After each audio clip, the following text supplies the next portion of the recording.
Every 10 imperfect in the new Canadian sci-fi Netflix series, The Imperfects. The science fiction world is rife with mutants of all kinds. While some might be good, others might be equally as bad. We have seen everything from the OG mutants, from Marvel for the X-Men, to good old mutations due to exposure to substances like radioactive material or nuclear waste. However, a new Netflix series called The Imperfects takes a deep dive into the dark side of the world of science. This new Canadian sci-fi show is all about regular humans who were turned into what is known in the show as imperfects, as a result of illegal and immoral scientific experimentation. The show is a breath of fresh air from a lot of the Netflix content we have seen recently. So, without further ado, here is every imperfect in the new Canadian sci-fi Netflix series, The Imperfects. Before we go into our explanation, we have a very small request. If you like our content, please support us by subscribing to our channel. This is a small click for you,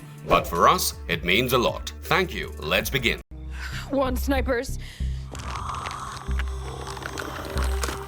What is The Imperfects all about? The average Netflix subscriber almost certainly won't be aware of every new title the streamer releases in real time, given the volume of content the company regularly produces. Heck, the same goes for those of us who regularly cover and write about the shows that are released by the streaming service. The Imperfects, the newest science fiction show on Netflix, has suddenly attracted a significant number of viewers. The series, which made its debut on September 8th, rose to number 2 the next day on Netflix's list of the top TV shows in the United States. Since then, it has traded places with Devil in Ohio to occupy positions number 2 and 3 on that ranking. Both are only lagging behind Cobra Kai Season 5, which holds the number 1 spot currently. The Imperfects is a brand new series that isn't an adaptation or spin-off. Therefore, it's not bad company. On Rotten Tomatoes, the 10-episode first season currently has a 78% audience rating. Someone tweeted, "Anyone watching The Imperfects on Netflix? I'm thoroughly loving this show." Another tweeter added, "Currently recommending The Imperfects to everyone I know because I need a season 2, presumably hinting to a Netflix series that was cancelled after just one season, like First Kill. The show mainly revolves around 3 people: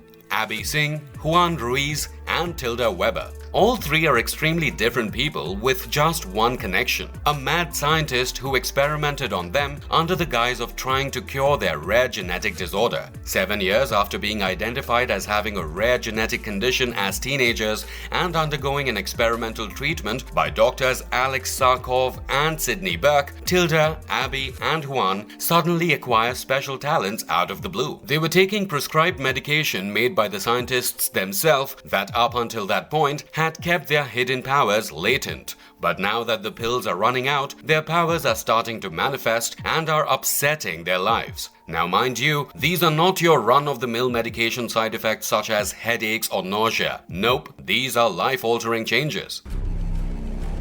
I am not a...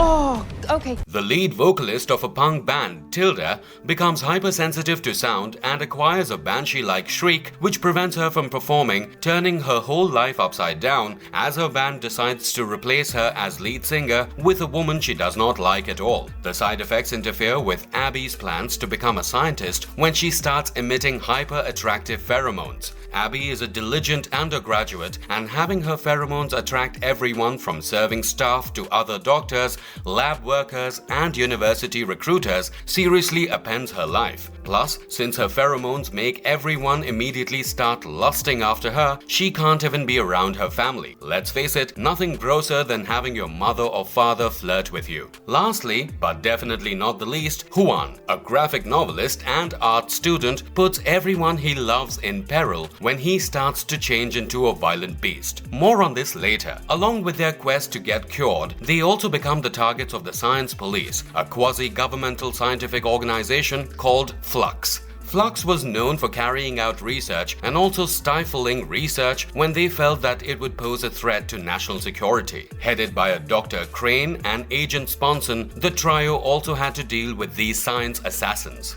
Thus, superpowers aren't what they're cracked up to be for Tilda, Abby, and Juan, especially when they wreck their social lives. These three extraordinary imperfects band up to find the crazy scientist who experimented on them 7 years prior in an effort to get rid of their strange talents. Their present and future selves are what they seek to recover. The Imperfects is a tale of three young adults coming of age while coping with the weight of being remarkable and different. This show is from the creators of The Order, Wu Assassins, and Van Helsing. This series contains a lot of funny moments, but it also has some rather gory scenes, so it's definitely not kid-friendly. However, if you are a gore and sci-fi fan and have a Netflix subscription, we might have just found the perfect show for you to binge tonight.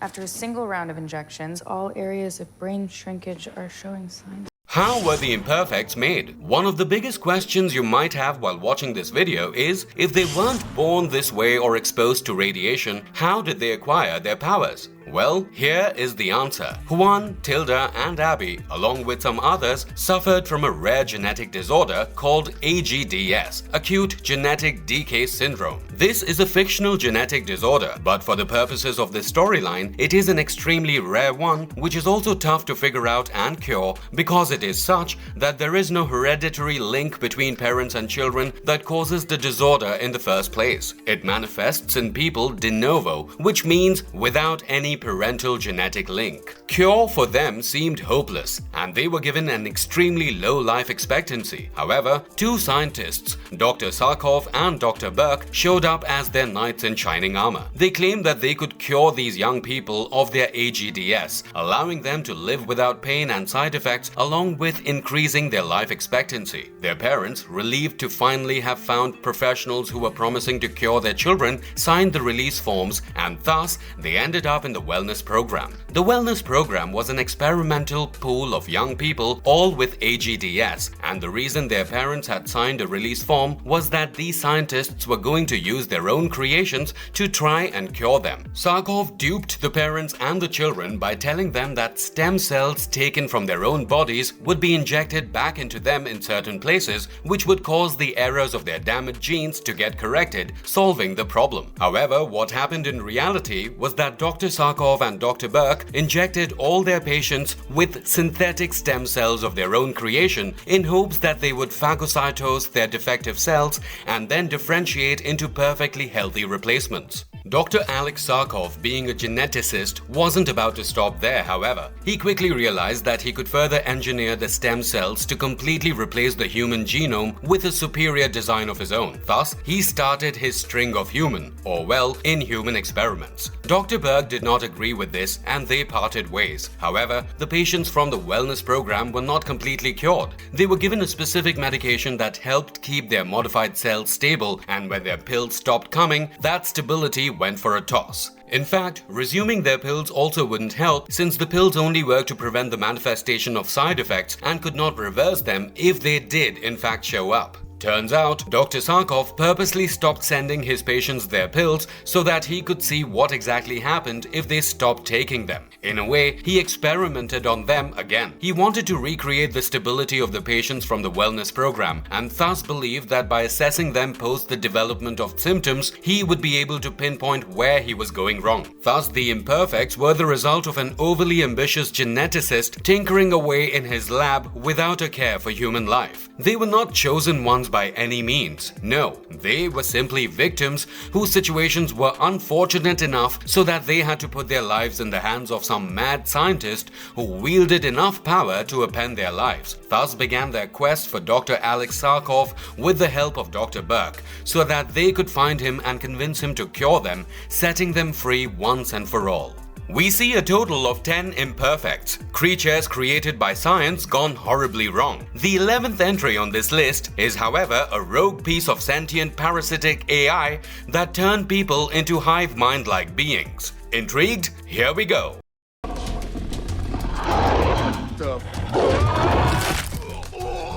Chupacabra Boy. The first entry on this list is none other than Juan Ruiz. Now, I already told you that his side effect was suddenly turning into a beast, becoming a threat to anyone and everyone around him. This is how it all happened. Juan Ruiz was extremely young when he was diagnosed with AGDS, and his family had to move all the way to Seattle from Mexico for his treatments. He became part of the wellness program, and after the injections were administered, he led a perfectly normal life for 7 years, going to art school, getting a girlfriend, and becoming a graphic novelist. However, there were some ups and downs in his life. His parents passed away shortly after, and he and his elder brother grew apart. They resented each other and did not speak for years. Juan was, however, relatively well settled. He was the creator, both author and artist, of a hit comic book called Sugar Skull. He had grown up in Mexico with a brother who loved comic books and all of this superhero stuff which fascinated young Juan. Thus, he created a Mexican superhero which went on to become a super hit.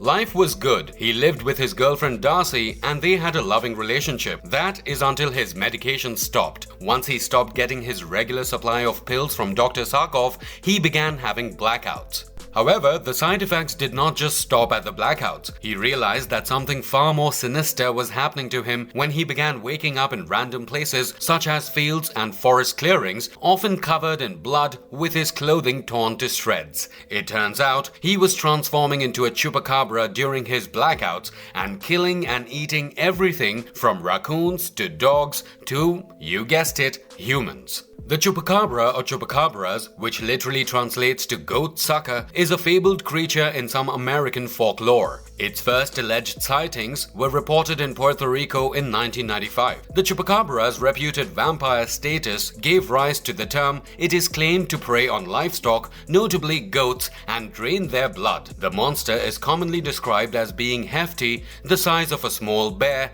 and having a row of spines running from the neck to the base of the tail. Physical depictions of the creature vary. Some describe it as reptilian and alien-like in Puerto Rico and Latin America. Others portray it as more canine-like. Juan Ruiz would transform into an iteration of this creature, a werewolf-like being with a row of spines down his back, and go on a rampage. His strength, speed, and agility would become superhuman, and he would kill, attack, and maim without hesitation. While this does sound kind of cool, there were multiple downsides to it. Firstly, he could never remember what he did while in Chupacabra form, and neither could he control when and where he turned into the beast version of himself. He also had no control over its powers. However, as time went by, he finally figured it out. He would only transform into the Chupacabra when he felt that somebody he cared for was being threatened. And towards the end of the series, he also started remembering what he did while in Chupacabra form. He was a major asset to the group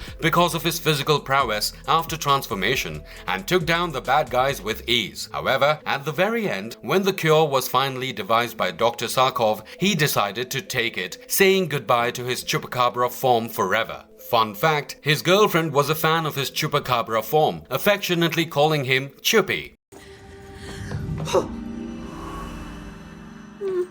Succubus Girl. Succubus Girl is none other than the bright, smart, budding young scientist Abby Singh. What's her deal, you ask? Well, what we know about Abby is that her father was a Kalari Payattu champion, a master at the Indian martial art form who won many laurels in various competitions, and her mother was a baker, famed for her baguette all across the state. However, little Abby discovered her love for science quite early on. She loved all things science and studied hard to get into her dream college. She was a geek, for a lack of a better word, and throughout the series, she serves as an assistant to Dr. Burke as she tries to create a cure for the Imperfects. Abby's life was going perfectly well. She had her entry into Oxford lined up, and she was all set to go into research when things started going horribly wrong for her. 7 years ago, Abby had been a part of the wellness program, which was supposed to cure her of AGDS, and while it did give her 7 stress-free years, the ghost of Dr. Sarkov was back. As her medication ran out, she started developing side effects just like Juan. Her side effects, however, were completely different. Her AGDS apparently affected her sweat glands, which are responsible for releasing pheromones.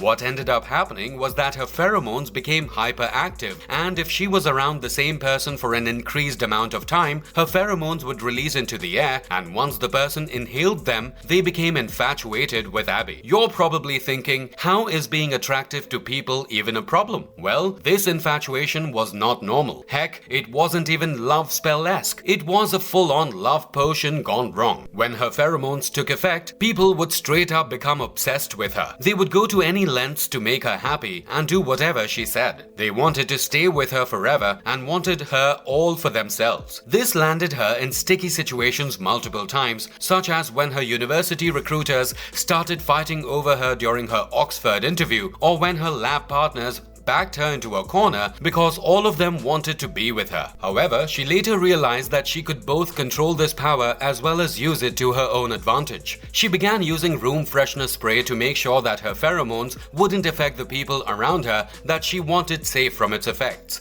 And she also realized that she could also make people fall into a trance and do her bidding just by sweating or rubbing her neck, causing the pheromones to get released. Her powers made her sort of a succubus if you really look into it. Considering that a succubus is a female demon or supernatural being that typically appears in dreams to lure men into sexual activities, it seems quite similar to little old Abby, who can woo people and get them to lust after her and do her bidding. Religious traditions claim that having multiple sex encounters with a succubus can lead to bad physical or mental health or even death. Instead of being scary or demonic in modern depictions, a succubus is frequently portrayed as a gorgeous seductress or enchantress. So Abby, a gorgeous girl with the power of seduction, became the group's succubus. She also unlocks new aspects of her power towards the end of the series, where she realizes that her pheromones take effect in accordance with how she is feeling at the time. So, if she was scared, the person who inhaled her pheromones would also become scared. Thus, she would have to calm down for the person to also calm down and do her bidding. Her powers were crucial in the quest for Dr. Sarkov, as she could influence people and hypnotize them. She did ultimately give up her powers because she wanted a normal life as a scientist at the end of the season. An incoming drone. What incoming drone?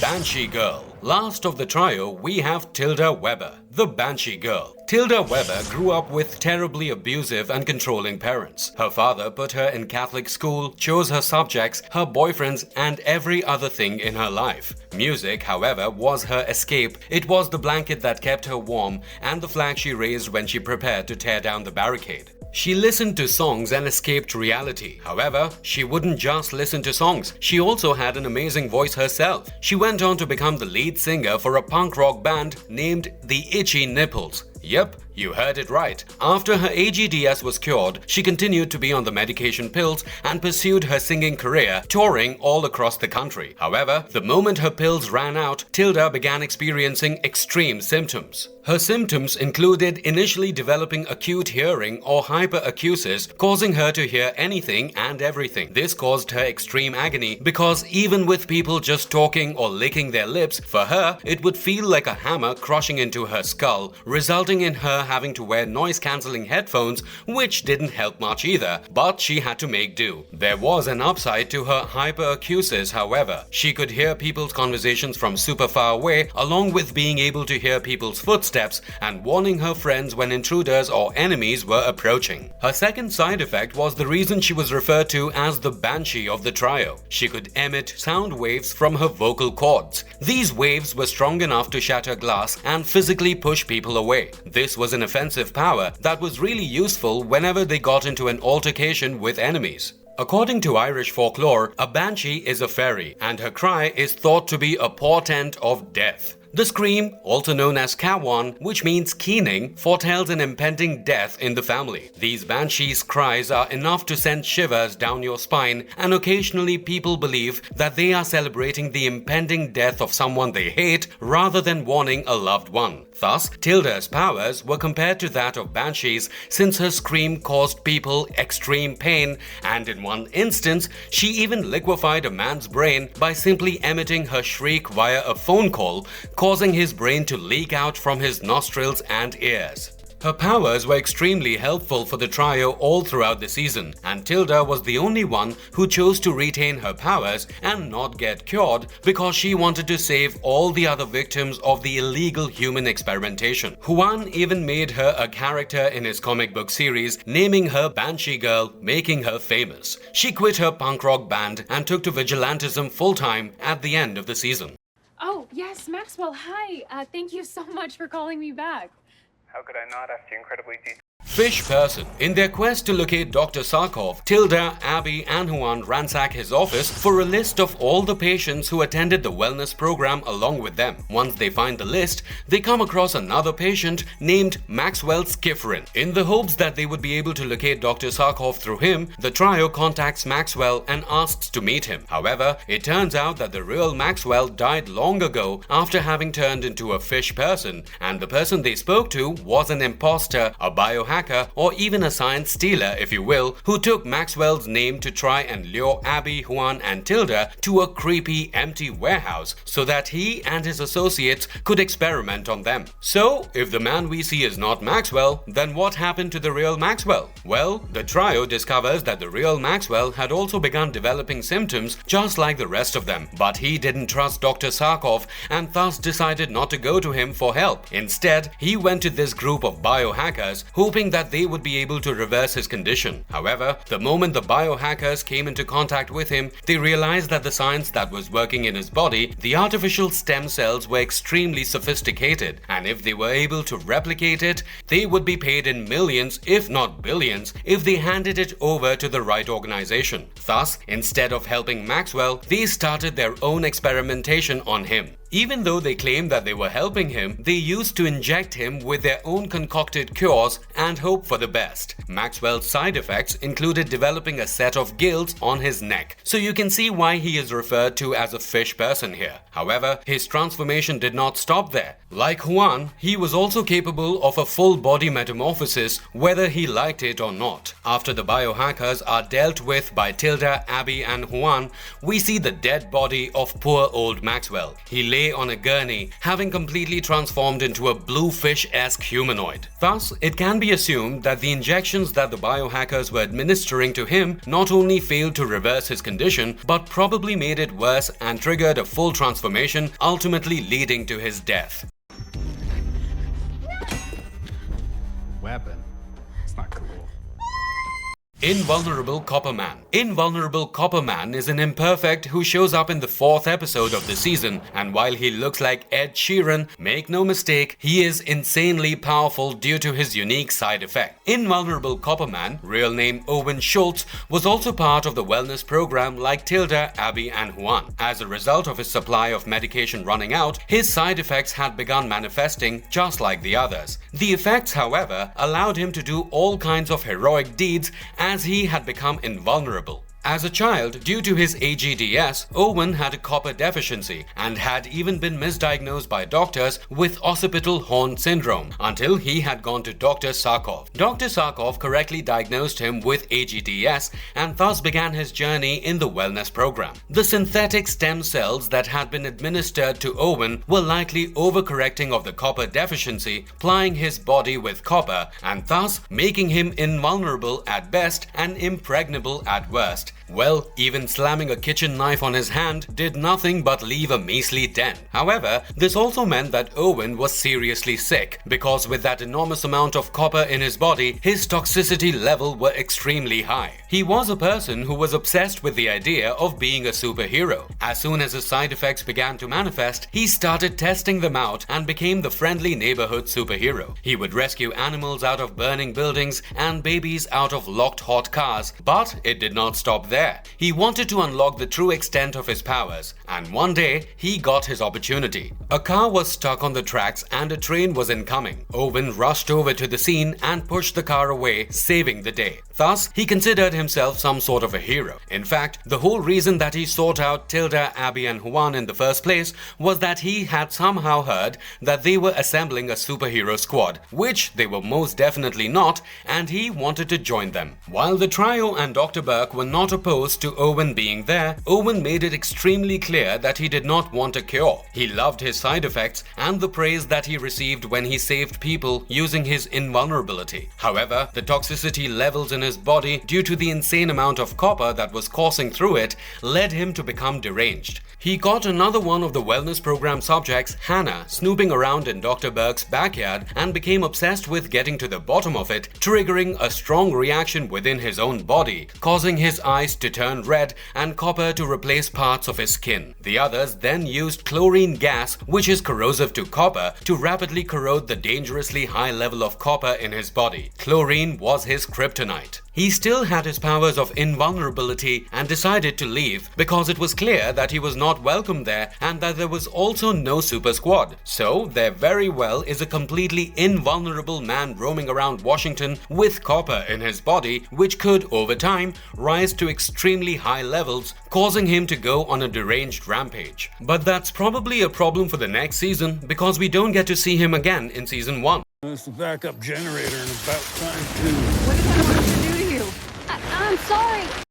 Electric Girl. Electric Girl is not part of the regular batch of Imperfects like Tilda, Abby, Juan, and even Owen. She was a little girl living on Shore Island in the San Juans who was kidnapped by Dr. Sarkov because her side effects made her a threat to everyone around her. In their quest to hunt down Dr. Sarkov, Tilda and Juan, with the help of Dr. Burke and Abby, tracked him down to Shore Island. Dr. Sarkov had a massive house on Shore Island, which was a perfect cover for all types of illegal and nondescript human experimentation. It was a quiet, isolated area with not much development at all, and thus was the place Dr. Sarkov chose to lay low and carry on with his experiments. Tilda and Juan took the ferry to Shore Island in the hopes of finding Sarkov and noticed that the entire town's population hated the scientist's guts and wanted to kill him. The cause? Ever since he bought the house on the island, people kept disappearing, presumably because he used them to conduct his experiments, and once the results did not turn out to be stable, he would kill them. A little girl called Zoe got caught in his web of experimentation and due to the injection of synthetic stem cells had turned into Electric Girl. She could absorb huge amounts of electricity from anything that had an electrical outlet and then release that absorbed power in a blast that was intense enough to kill and incinerate people completely. Since her power, or rather side effect, was so incredibly unstable and the girl had also not figured out how to control it, Dr. Sarkov took it upon himself to try and force her into containment. However, when that did not work, he decided he would kill her so that she would not cause further destruction and damage. However, Tilda was absolutely not going to let that happen, blaming Dr. Sarkov, who used humans as his guinea pigs, not caring one bit about the fact that they were humans with feelings and had never asked for this to happen to them. Thus, after a struggle, they managed to return Zoe to her mother, who was frantically searching for her, and all's well that ends well. However, by the end of the season, it is still unclear if Zoe ever learned how to control her side effects or not. Whatever Sarkov did to me stops me from dying. Really dying.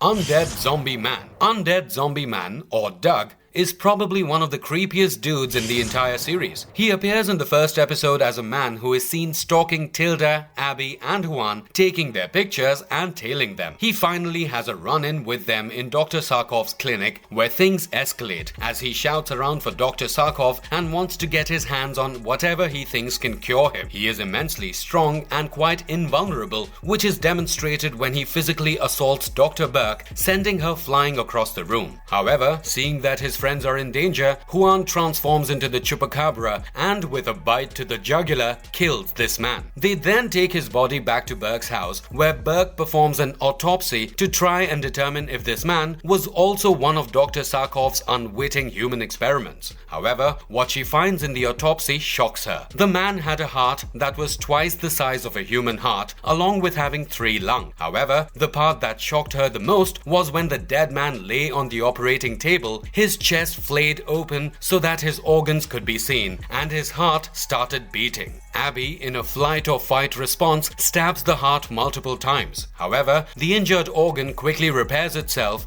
and the heart starts beating again, confirming that this man was either the undead or immortal. Thinking that he was a threat to them and the cure, Tilda cuts off his head so that they could finally declare him dead and bury him. But well, when someone is immortal or undead, it is unlikely that they will stay dead. Later, the trio decides that this undead man would have some answers or could pinpoint them to Sarkov's direction, and thus they dig him up in hopes that he would put himself back together, and voila, the decapitated head joins right back with the body and the man wakes up, albeit in excruciating pain. Turns out, Undead Zombie Man was just another science victim and his real name was Doug. Doug saw an ad at his gym which claimed that Dr. Sarkov was testing a new muscle enhancer and was even paying cash to all the people who agreed to become a part of the study. Thus, Doug, the gym lover, signed up for the experiment and in the first few months, he felt great. He was stronger, faster, and healed at an inhuman rate. He cut himself while shaving once and the wound healed instantly. But here comes the catch. The sting of the wound remained. So while Dr. Sarkov had managed to make Doug physically unkillable, capable of fixing himself, no matter how deep the wound, he had not accounted for the pain. This resulted in excruciating pain for Doug, who was tired of living what he considered to be a miserable existence. Because Tilda had chopped off his head, he also had intense pain in his neck and everywhere else on his body wherever he got hurt. In the end, he killed himself by blowing himself up because he had lost the will to live and considered himself an abomination, a monster who would never know the peace that death brings. So he inflicted it on himself. Dr. Burke and Abby still had to destroy whatever was left of Doug post the explosion by dissolving them in acid so that it would stop his regeneration at the molecular level, thus finally allowing him to die.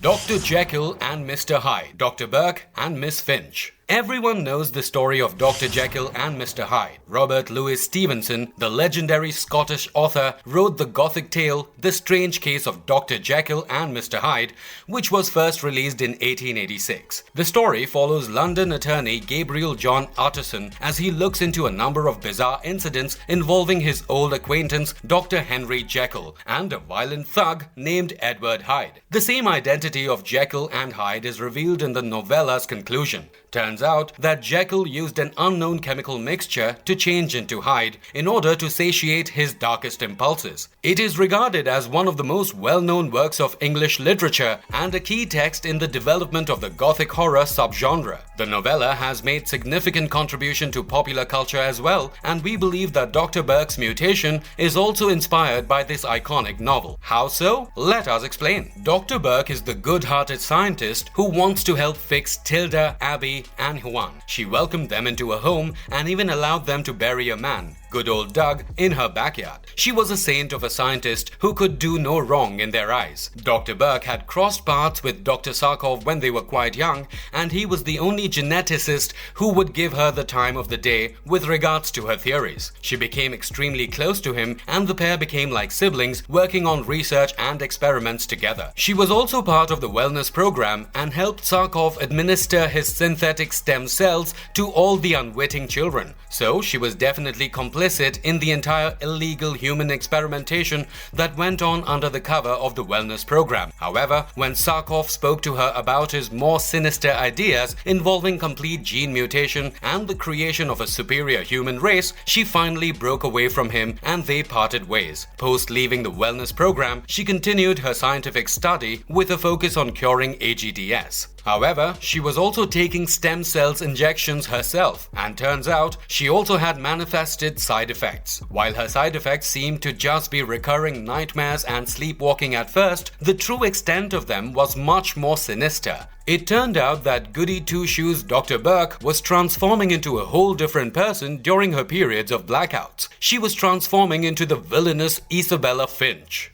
Isabella Finch was the manifestation of Dr. Burke's alter ID, the primitive and instinctual part of her subconscious which was far more aggressive than Dr. Burke ever was. In true Jekyll and Hyde fashion, Burke was the good scientist wanting to help people, while Finch was an assassin killing all the scientists that ever dabbled in human experimentation. Finch went around killing various scientists that Burke knew in both a personal and professional capacity, sometimes lighting them on fire, while on other occasions suffocating them to death in their own car using chemical substances. Finch also looked completely different in comparison to Burke, and both of them had distinct personalities as well. Whenever Burke transformed into Finch, she would never remember what events took place and what Finch did. However, Finch seemed to know it all. Towards the midpoint of the season, it is finally discovered that Finch and Dr. Burke are the same person, and they are then dealt with accordingly. In the end, it seems like the cure has worked and Burke has control over her own body, but the evil glint in her eye, coupled with the confident demeanor that Burke often lacked, might point towards the idea that despite not physically manifesting as Finch, Burke's body could very well be controlled by Finch, the representation of Burke's alter ID.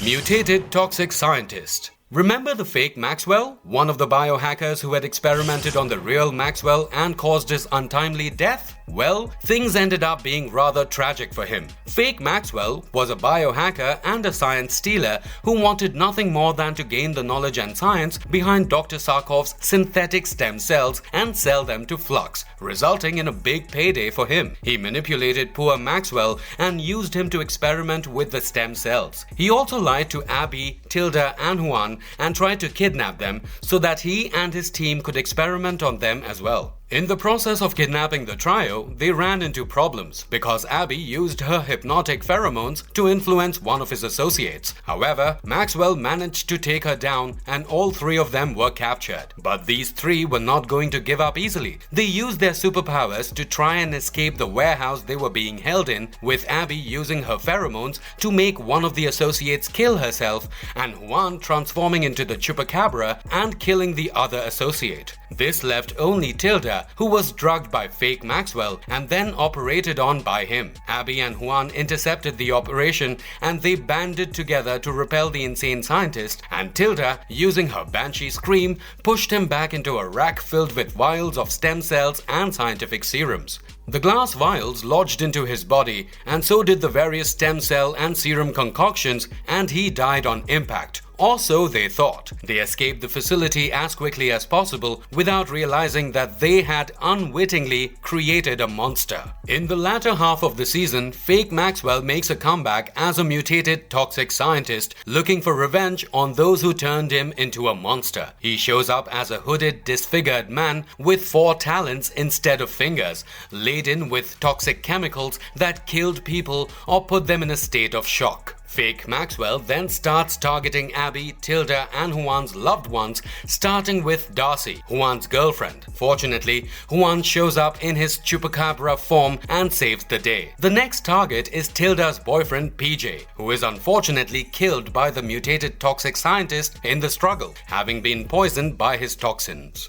This led to Tilda, Abby and Juan pursuing the mutant so that he would not harm Abby's family. However, the mutant goes after Hannah, Abby's friend, and kidnaps her, holding her hostage. He decides that he will hand Hannah over to Abby only once he is given the cure that has been engineered by Dr. Burke.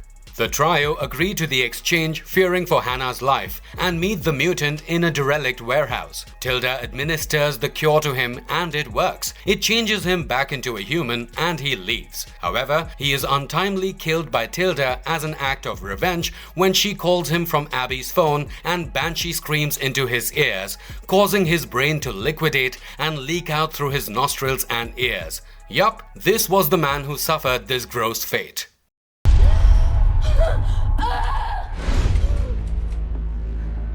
Immortal Girl. Remember Abby's friend Hannah? Well, Hannah also grew up with AGDS and was a part of the wellness program. However, even after multiple synthetic stem cell injections, her AGDS was not cured since the injections didn't take effect, and she was one of the failures of the project. She grew up with the genetic disorder and was told that she would only live up to 40 years of age, and thus she spent her entire life preparing for it and coming to terms with an early death. She owned a cafe and led a relatively normal life until things started going south. She came into contact with Dr. Burke's alter ego Isabella Finch and became a spy for her. She started stalking and spying on all the scientists that Finch wanted to murder, informing her about their daily routines and schedules and giving her all the information that she needed to carry out the murders. However, she did not know that Finch was murdering these scientists and believed that all Finch was doing was ransacking their offices and exposing their illegal human experiments. She was first approached by Abby for help with finding Dr. Sarkov, which she refused, and she was later caught by Owen while prowling through Dr. Burke's compound. Even though they started off as enemies,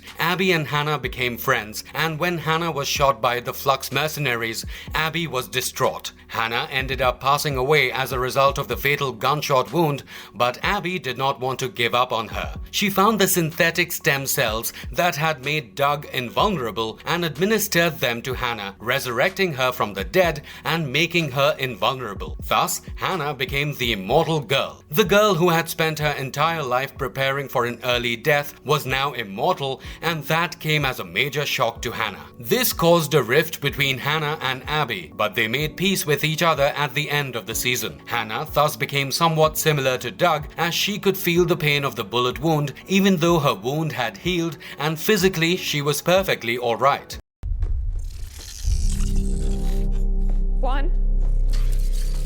Sentient parasitic nanobots. Lastly, we have a scientific monstrosity, sentient parasitic nanobots created by another French scientist, Dr. Monday. These nanobots themselves are not imperfects or creatures. They are nanorobots, entering humans through the mouth and latching onto them like parasites, using the body as a host to carry out a technological revolution or world domination where robots would rule humans. Abby and Juan went in search of nanobots that Dr. Sarkov believed would be the perfect vector to carry his cure so that it could be administered to all those that needed it. They ended up in the house of a scientist known as Dr. Monday, and unfortunately, they had to break in because Dr. Monday was not very happy that she had uninvited visitors that wanted to take away her babies, the nanobots. She tries to activate a self-destruct code in her lab, which would destroy the nanobots and every other electronic item in the lab. However, Abby uses her pheromones to get her to divulge the abort code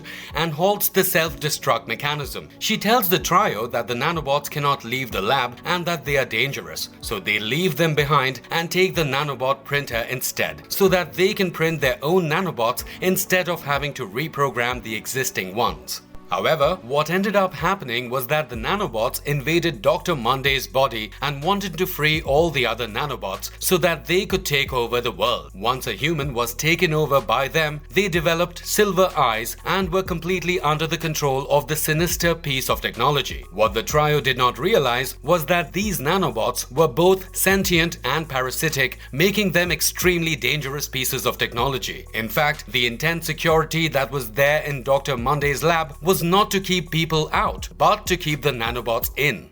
This time we will get him to fix the problem. What better? What can we expect from Season 2? Before I tell you what you can expect from a second season, the cliffhanger that the first season ended with is extremely important to know. The squad disbands toward the end of Season 1 of the Imperfects. They eventually come together though to stop Dr. Burke's violent alter ego Isabel Finch from transforming everyone on Earth into a monster. While Tilda sets off on her own once more and embraces her powers, Juan and Abby receive treatment for the negative effects of their AGDS from Dr. Burke, who also uses it herself to get rid of Finch. The evil Dr. Dominique Crane is eliminated by Agent Sponson, but she is quickly replaced by Dr. Burke herself, who has a very startling connection to Flux and its alleged founder, Dr. Hallen Beck. Dr. Burke makes a call to the enigmatic Dr. Hallen Beck, who is probably Flux's board chair towards the very end of the season. Hallen Beck, who used his own DNA to create the super intelligent Sarkov as a genetic experiment, is Sarkov's de facto father and is working with Dr. Burke to find a solution to an impending problem. While the image of Hallen Beck's left hand is slightly out of focus, the sharp black claws that constitute his fingers are a glaring hint that Hallen Beck might be the cause of all the Imperfects issues. Dr. Burke appears to have treated Juan and Abby at the conclusion of the Imperfects, but it is obvious that their powers are actually out of control due to Juan's hand turning into claws, Abby becoming encased in a cocoon, and Finch seizing control of Dr. Burke. When Abby learns that Sarkov uses his own DNA to generate the cure, his DNA is derived from Hallen Beck's, and Hallen Beck possesses his own superpower, she realizes that Juan and Abby will never genuinely be cured. Humans and monsters are difficult to distinguish in the Imperfects' first season finale. Abby, Tilda, and Juan are still trying to accept their monstrous selves as they move on with their journey. But they are starting to realize that despite what they may initially think, they are still just like other people because of the things they do. As a result of their contempt for human nature in the name of science, Burke and Sarkov seem to be the true monsters. The second season will obviously explore the cause of their transformations and possibly even bring the trio back for one more round of adventure. It might also focus on Dr. Burke and her decisions as the director of Flux, along with a detained Dr. Sarkov. All in all, it is quite clear that the second season will also be filled with monsters, imperfects, and a whole lot of scientific experimentation. Did you like the first season of The Imperfects? Tell us in the comment section below. And if you liked our content, don't forget to leave a like and subscribe to us if you haven't already. Have a good one and be safe. Thanks everyone.